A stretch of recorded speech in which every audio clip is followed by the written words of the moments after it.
Welcome to care for studies. तो आज हम पढ़ने वाले हैं क्लास 9 का यूनिट 2 जो कि है पॉलिनॉमियल्स। तो आज हम पढ़ने वाले हैं एक्सरसाइज 2.5 के क्वेश्चन नंबर 11 और 12। चलिए शुरू करते हैं। 11th क्वेश्चन है factorise 27x³ + y³ + z³ - 9xyz। अब देखिए यहाँ पर आपको इसे फैक्टराइज करना है इस पूरे एक्सप्रेशन को। तो देखो सबसे पहले आप क्या करो, इस एक्सप्रेशन को थोड़ा स्प्लिट करके लिखते हैं। कैसे? देखो 27x³ आपको बताइए ये क्या है, ये एक क्यूबिक टर्म है। कैसे? देखो 27x³ को आप क्या लिख सकते हो, एक बार फैक्टराइज करो। 27 को 3 × 3 × 3 लिख सकते हो और x³ को x है ना। देखो ये 3 यहाँ 3 बार आ रहा है, x यहाँ 3 बार आ रहा है, मतलब 3x का अगर होल क्यूब है तो वो यही है ना। तो इसको आप लिख सकते हो, इसकी जगह आप लिख दो 3x का होल क्यूब, है ना। इसी तरह y³ को आप y का होल क्यूब लिख सकते हो और z को इस तरह से आप लिख सकते हो, है ना। अब ये जो लास्ट का एक्सप्रेशन है -9xyz, तो देखो ये कैसे स्प्लिट हो रहा है। इसको आप 3 × ये जो पहला यहाँ पर टर्म यहाँ दी हुई है 3 × 3z है ना, इंटू y इंटू z, इसी के बराबर आ रहा है ये पूरा 9xyz, है ना।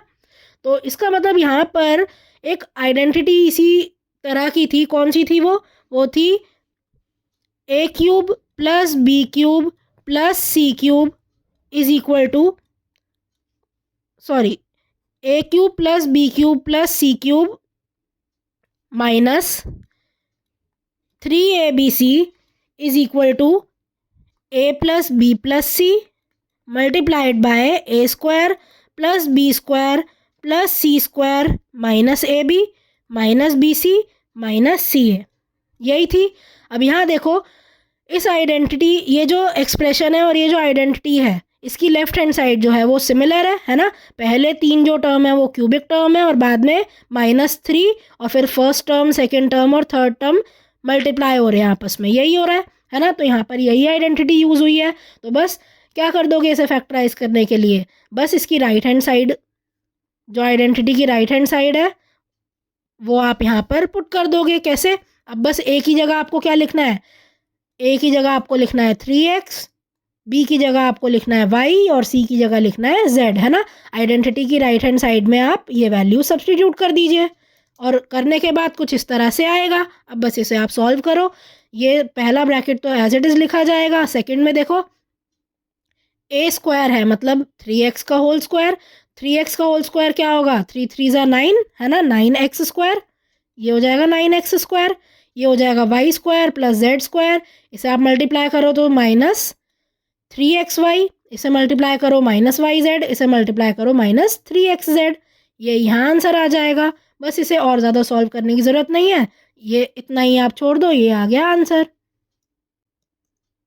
नेक्स्ट देखिए, verify that x³ + y³ + z³ - 3xyz is equal to ½ x + y + z multiplied by x - y + y -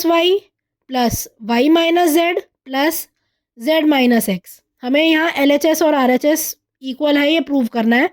क्या करोगे आप, यहाँ इस पूरे एक्सप्रेशन का आप राइट हैंड साइड ले लीजिए, है ना।